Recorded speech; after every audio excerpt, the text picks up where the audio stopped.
안녕하세요. 듣다 보면 빠져드는 은근히 야릇하고 흥미진진한 이야기, 여기는 바로 행즈리아담입니다. 오늘도 시간 여행 떠날 준비 되셨죠? 구독과 좋아요는 행즈리아담의 힘이 됩니다. 지금 바로 시작합니다. 옛날 옛적 한양도성 밖으로 뻗은 산줄기 아래 안개가 자욱이 흐르는 마을이 하나 있었어요. 그 마을엔 대대로 벼슬을 이어오던 명문가가 있었고 그 집안은 청송이 씨라 하였지요. 기와 지붕이 넓게 펼쳐진 대저택, 마당 한가운데 고택 우물이 있었고 담 너머로 매화나무가 고개를 내밀고 있었답니다. 그 양반가에 어느 봄날 새색시 하나가 시집을 왔어요. 이름은 연화. 고운 이름처럼 얼굴도 곱고 마음씨도 참으로 어지럽지요. 고을에서도 손꼽히던 미모라 혼인을 올리던 날 혼례 행렬 따라 마을 사람들이 문 밖에까지 몰려들었다 하였어요. 그런데 사람 일이라는 것이 늘 뜻대로만 흘러가진 않지요. 연화의 남편 이도령은 문벌은 좋았지만 몸이 약했어요. 병색이 얼굴에 가시지 않아 방 안에서 책만 붙들고 있었고 혼례 첫날 밤에도 제대로 신랑 노릇을 하지 못했답니다. 이도령은 늘 이렇게 말했어요. 몸이 조금 더 나아지면 그땐 꼭. 하지만 계절이 두 번을 바꾸도록 연화는 홀로 잠들기 일쑤였지요. 그녀는 대청마루를 걸을 때마다 자그마한 발소리를 죽였고 웃음을 지을 땐 늘 소매로 입을 가렸어요. 하지만 방 안에 홀로 누웠을 때면 그녀의 눈빛은 달라졌지요. 외로움이 아닌 설명하기 어려운 무엇이 그 눈에 깃들었답니다. 그러던 어느 날이었어요. 초승달이 떠오르고 매화 향기가 진하게 퍼지던 밤, 연화는 이상한 기척을 느꼈어요. 바람도 없는데 창호지가 살며시 흔들렸고 등잔불이 스르르 꺼졌지요. 누구세요? 그녀는 조심스레 묻고는 창밖을 내다보았어요. 그런데 대청 너머 담장 위에 그림자 같은 사람이 앉아 있었답니다. 높은 담 위에 사람의 형상이 있었다는 것, 그 자체로 이미 보통 일이 아니었지요. 다음 날 연화는 그 일을 꿈으로 여겼어요. 하지만 그 밤 이후로 이상한 일은 계속되었답니다. 열흘째 되던 밤 연화가 이불을 덮고 누운 지 얼마 지나지 않아 창호문이 스윽 소리를 내며 열렸어요. 기척도 없이 누군가 방 안으로 들어온 듯 공기가 바뀌었지요. 그러곤 등 뒤로 따뜻한 숨결이 닿았어요. 놀라 일어나려던 연화는 이상하게도 몸이 움직이지 않았어요. 그 사내는 아무 말도 하지 않았고 다만 연화의 손등을 살며시 감쌌지요. 그 손은 거칠었지만 따뜻했고 무엇보다 이상할 만큼 익숙한 느낌이었어요. 당신은 누구예요? 그녀가 속삭이듯 묻자 사내는 조용히 대답했어요. 나는 그대가 밤마다 부르던 사내요. 연화는 움찔했어요. 그녀는 누구에게도 말하지 않았거든요. 하지만 매일같이 벽에 기대어 속삭였던 말들, 혼잣말로 중얼거리던 그 외로운 탄식들. 그걸 누가 들은 걸까요? 그 이후로 그 사내는 밤이면 어김없이 찾아왔어요. 대문은 잠겨 있었고 하인들도 아무것도 보지 못했지요. 그저 그녀의 방 안에만 은밀한 기운이 감돌았답니다. 사내는 말수가 적었어요. 그는 연화의 머리카락을 천천히 빗어주었고 가끔은 한복 고름을 곧게 펴주며 이렇게 속삭였어요. 고운 사람 당신의 외로움은 내게로 보내줘요. 그리고 이불 아래로 느껴지는 그 손길은 마치 바람 같았어요. 매화 향기를 닮은 바람, 뜨겁지만 부드럽고 스며들 듯 깊은 숨결이었지요. 연화는 점점 그 사내를 기다리게 되었어요.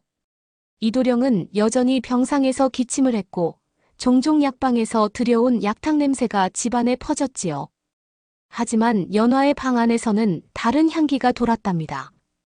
매화도 아닌 약재도 아닌 마치 들녘 풀잎이 바람에 실려온 듯한 기운이었어요. 어느 날 하녀가 이상한 말을 했어요. 안방마님 어젯밤 대청 위에 짐승 비슷한 것이 앉아 있었어요. 눈이 초롱초롱했어요. 연화는 무심한 척 웃으며 대답했지요. 그건 그냥 산짐승이겠지요. 하지만 그녀의 눈은 알았어요. 그게 단순한 짐승이 아니었다는 걸. 그리고 그날 밤 사내는 처음으로 자신의 이야기를 꺼냈어요. 나는 이 마을의 산자락을 지키던 자였어요. 오래전부터 사람들의 기도를 들어주고 외로운 자의 꿈에 들곤 했지요. 하지만 그대가 부른 목소리는 참으로 간절했어요. 그래서 이렇게 온 거예요. 그대가 나를 원했기에 나는 형체를 갖게 되었어요. 연화는 두 눈을 감았어요. 그의 손이 이마에 닿는 순간 따스한 봄 햇살처럼 가슴이 녹아내렸답니다. 그날 이후 연화는 사내를 꿈결님이라 불렀어요. 이도령은 여전히 아무것도 눈치채지 못했지요. 하지만 조용히, 아주 조용히 연화의 배는 달처럼 부풀어 오르기 시작했답니다. 그의 여름 유독 매미 소리가 일찍 울기 시작했어요. 양반댁 기와 위로 푸르른 나뭇잎이 드리웠고 마당의 우물물엔 아침마다 연화의 얼굴이 비쳤지요. 그녀의 뺨은 더욱 화사해졌고 눈빛엔 묘한 생기가 돌았답니다. 시어머니는 그 모습을 보고 크게 기뻐했어요. 며느리 혹시 내게 복이 깃든 게냐? 연화는 말없이 웃기만 했어요. 그 웃음 속엔 말 못할 비밀이 숨겨져 있었지요. 밤이면 여전히 그 사내는 찾아왔어요. 이름도 없이 말도 적은 그 사내는 달빛에 젖은 듯 조용히 그녀의 곁에 앉아 가끔 머리칼을 빗겨주고 가끔 손등을 덮어주었지요. 그의 손길은 밤마다 따뜻했고 그녀의 심장은 밤마다 두근거렸어요. 하지만 그 감정이 익숙해질수록 연화의 마음 어딘가엔 작은 불안이 자리하기 시작했답니다. 어느 날 밤 연화는 조용히 물었어요. 정녕 이 밤은 계속될 수 있을까요? 사내는 한참을 말이 없다가 숨을 깊게 들이마시고는 대답했어요. 달이 둥글 때는 함께 할 수 있지만 달이 이지러질 때면 나도 갈 곳이 있어요. 그곳이 어디예요? 그대가 모르는 세상 그 뒤편이지요. 그 말에 연화는 왠지 모르게 서늘한 기운을 느꼈어요. 그의 눈빛 속엔 슬픔 같은 것이 스며 있었답니다. 며칠 뒤 이상한 일이 생겼어요. 이도령이 갑자기 안색이 달라졌어요. 늘 병석에 누워있던 그가 그날은 어찌된 일인지 잠을 설쳤고 다음 날 하녀에게 이렇게 말했지요. 어젯밤 누군가 마당을 지나는 걸 보았네. 그 그림자 내 방 창밖에까지 드리웠어. 하녀는 고개를 갸웃했지만 연화는 그 말을 듣는 순간 가슴이 철렁 내려앉았어요. 혹시 들켰던 걸까? 그날 밤 사내는 오지 않았어요. 달빛은 여전히 고왔지만 그녀의 방 안은 싸늘하게 비어 있었지요. 이불은 차갑고 등잔불은 너무도 밝게만 느껴졌어요. 다음 날 밤 연화는 일부러 등잔을 꺼두었어요. 그리고 조용히 속삭였지요. 오세요. 아무도 모르게 아무도 보지 않게. 그러자 기다렸다는 듯 문틈 사이로 바람이 스며들었고 이불 끝자락이 살며시 들렸어요. 사내는 조용히 그녀 곁으로 다가왔어요. 그의 얼굴은 희미했고 목소리는 낮았어요. 이제 조심해야 해요. 곧 나를 보려는 자들이 생길 거예요. 보게 되면 어찌 되나요? 그대가 나를 아는 만큼 다른 이도 나를 알아버리면 나는 더 이상 이곳에 머물 수 없답니다. 연화는 입술을 깨물었어요. 그의 손을 꼭 잡으며 속삭였지요. 그럼 떠나지 말아요. 당신이 떠나면 난 사내는 말없이 연화의 뺨을 어루만졌어요. 그 손길 속엔 말할 수 없는 따뜻함과 슬픔이 함께 있었지요. 며칠 후 한밤중이었어요. 이도령이 갑자기 일어나 마루로 나왔고 하인 둘을 시켜 대청을 살폈지요. 문득 기운이 이상하더군. 혹시 누가 담을 넘나들진 않았는가? 하인들은 아무것도 못 봤다고 했지만 그날 이후 연화의 방 앞엔 매일 밤 등불이 켜졌고 하녀가 배회했지요. 그날 밤 사내는 오지 않았어요. 그 다음 밤에도 그 다다음 밤에도 연화는 자꾸만 창문을 열어 담장 너머를 바라보았지만 그 익숙한 그림자는 나타나지 않았어요. 그리고 한밤중 드디어 그가 왔어요. 하지만 그의 모습은 전보다 더 흐릿했고 그 눈엔 처음으로 눈물이 맺혀 있었지요. 이 밤이 마지막일지도 몰라요. 그 말에 연화는 두 눈이 커졌어요. 왜요? 왜요? 우리가 무슨 잘못을 했나요? 잘못은 없었지요. 하지만 세상은 늘 경계하지요. 눈에 보이지 않아야 하는 것은 눈에 띄는 순간부터 사라져야 하니까요. 연화는 울며 그를 붙잡았어요. 그럼 나도 당신 따라갈게요. 이곳엔 이제 내 마음 둘 곳이 없어요. 하지만 사내는 조용히 고개를 저었어요. 그대의 삶은 아직 남았어요. 그대는 이제 나 아닌 또 다른 생명을 품었지요. 그 말에 연화는 놀랐어요. 그녀는 아직도 믿기 어려웠거든요. 정말 당신이 사내는 연화의 배 위에 조심스럽게 손을 얹었어요. 그리고 한마디 했지요. 그 아이는 봄이 품은 달이에요. 그대의 따뜻함과 나의 기운이 함께 깃든 생명이지요. 그날 밤 사내는 마지막으로 연화를 꼭 안았어요. 그 품은 뜨거우면서도 이별을 품은 듯 했지요. 잊지 마세요. 나는 언제나 밤하늘 어딘가에 그대를 지켜보고 있답니다. 그 말과 함께 사내는 등잔불 뒤로 스르르 사라졌고 그 방엔 다시 정막만이 흘렀어요. 연화는 그 후로도 한동안 밤마다 깨어 있었어요. 창밖을 바라보다가 담장 위에 달 그림자가 지면 그저 조용히 이불을 당겨 덮었지요. 그리고 조용히 배를 어루만지며 속삭이듯 말했답니다. 달빛 닮은 사람. 당신의 숨결이 내 안에 살아있네요. 그해 가을은 유난히도 맑았어요. 하늘은 높고 들녘엔 황금빛이 찰랑이었지요. 양반댁 우물가엔 국화 향기가 가득했고 연화의 배는 어느덧 한가위 둥근 달처럼 불러올 만큼 불러왔답니다. 시어머니는 날마다 치성을 드리며 기도했어요. 우리 며느리 순산하게 해주소서. 복덩이가 무사히 태어나게 해주소서. 그 기도는 하늘에 닿았는지 10달이 되는 금은밤 연화는 무사히 아이를 낳았어요. 고요한 밤 바람조차 숨을 죽인 그 시간에 아이는 울음 한 번 없이 조용히 세상에 왔지요. 하녀들은 모두 눈이 휘둥그레졌어요. 세상에 저렇게 고요한 아이가 다 있나. 아이는 작고 희며 손톱마저 투명했고 작은 숨결은 마치 새벽 안개 같았어요. 무엇보다 아이의 눈빛은 묘했어요. 세상 처음 보는 듯한 눈인데도 그 속엔 어쩐지 오래된 슬픔이 머물고 있었지요. 그날부터 이상한 일이 생기기 시작했어요. 아이가 울지도 않고 늘 고요히 웃기만 했지요. 어른들이 놀라 소리를 질러도 아이의 눈빛은 마치 달을 닮은 듯 흐르기만 했어요. 그리고 또 하나.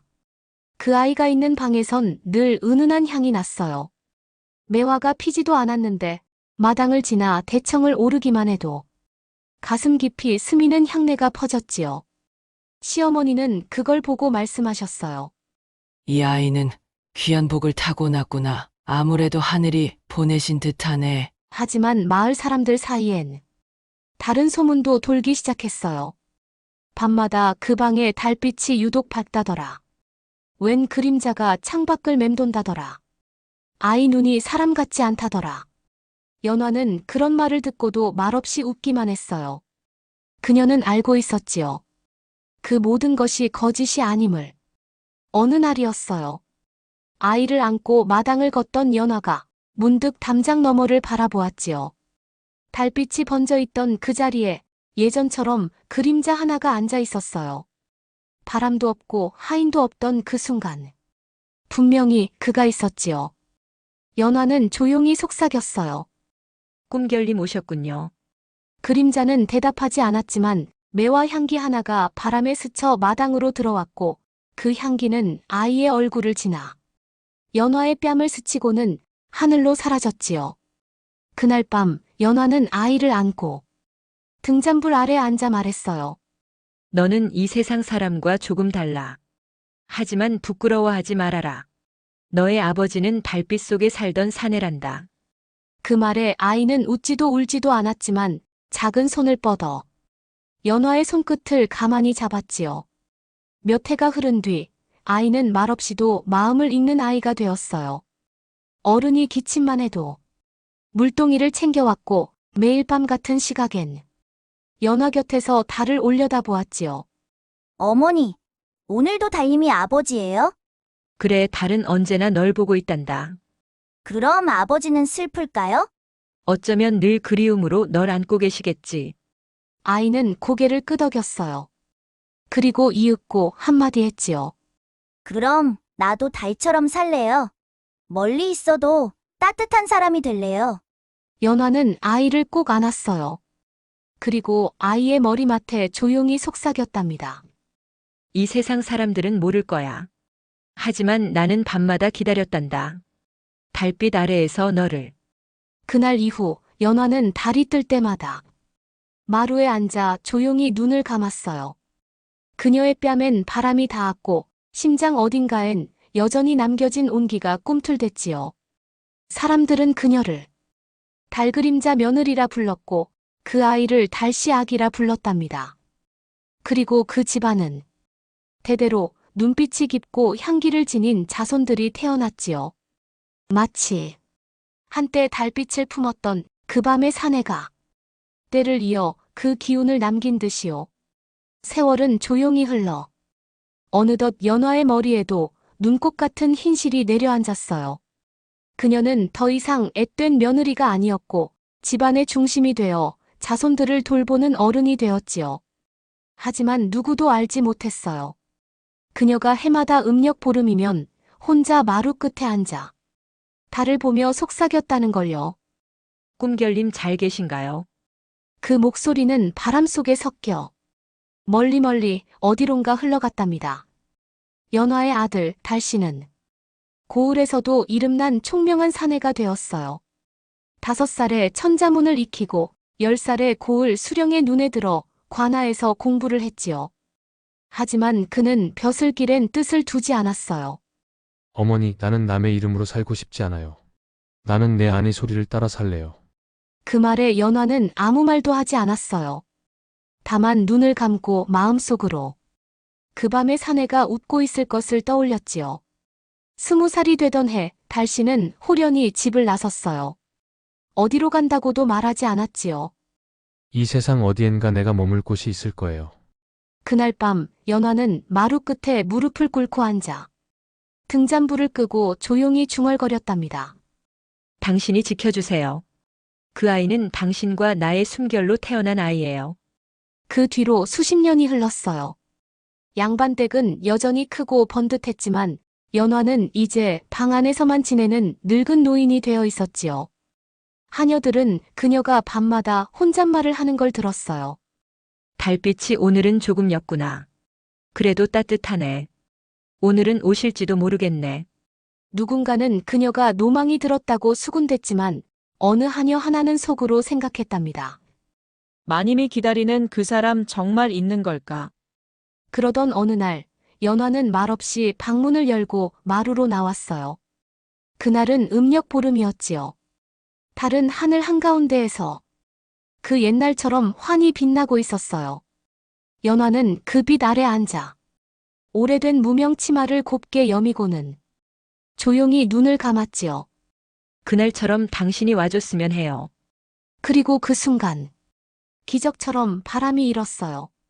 바람은 그녀의 뺨을 스치고 이마를 감싸며 머리카락을 흩날렸지요. 연화는 눈을 떴어요. 거기. 담장 위에 누군가 앉아 있었어요. 멀리서도 보였어요. 흐릿하지만 분명한 실루엣, 한때 그녀의 이마를 만지고 손등을 덮어주던 그 그림자. 연화는 웃었어요. 오셨어요. 참 오래 걸리셨네요.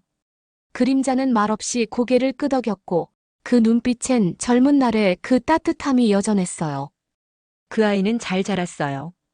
당신 닮아 조용하지만 따뜻했답니다. 그림자는 살며시 연화의 곁으로 다가와 그녀의 어깨를 어루만졌어요. 그 손길은 여전히 바람 같았고 여전히 온기 있었답니다. 그 순간 연화는 눈을 감았어요. 그리고 마지막으로 속삭였지요. 이제 됐어요. 이제 함께 가요.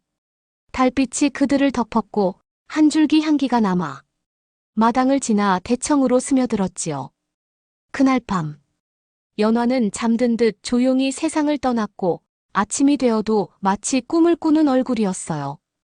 며칠 뒤 연화의 방에 마지막으로 들어간 하녀는 이불 위에 놓인 조그만 매화 꽃잎 한 장을 발견했어요. 그 꽃은 한겨울에도 필 수 없는 꽃이었지요. 하지만 그날 양반댁 담장엔 하얀 매화가 한 송이 피어 있었답니다. 그 후로도 사람들은 연화를 달그림자 노인이라 불렀고 그 집안엔 어쩐지 밤마다 달빛이 유난히 고왔답니다. 달빛이 마당을 적시면 아이들이 말하곤 했지요. 오늘은 연화 할머니가 달님이랑 놀러 오신 날인가 봐요. 이야기의 끝은 달빛처럼 조용히 스며들었답니다. 하지만 그 향기와 여운은 오래도록 사람들의 가슴에 머물렀지요. 이야기 재밌게 들으셨나요? 야담은 들을수록 빠져드는 맛이 있죠. 앞으로 더 흥미진진한 이야기로 찾아올 테니 구독과 좋아요 잊지 말고 꼭 부탁드려요. 그럼 다음 이야기에서 또 만나요.